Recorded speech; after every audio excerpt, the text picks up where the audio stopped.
This little boy was here, was in the closet. You were here Jaden, in what's your name? Jaden? Jaden White. Jaden Jaden, White. you were in the closet Yes. and the storm was coming through? Yes. And were you in this house? Yes. Was it scary?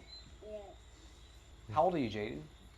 4. You're 4. Yes. Wow, but you survived a very strong storm, you know that? Yes. That's incredible. This is the only water we have here, you see. The color is dirty.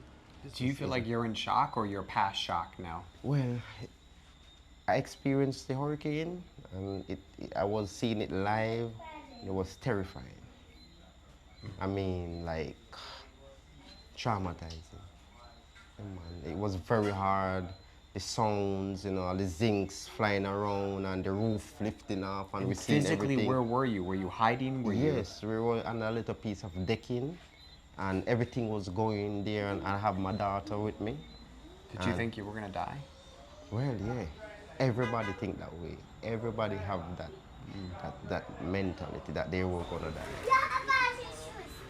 So, we are just grateful here right now to know that we are alive.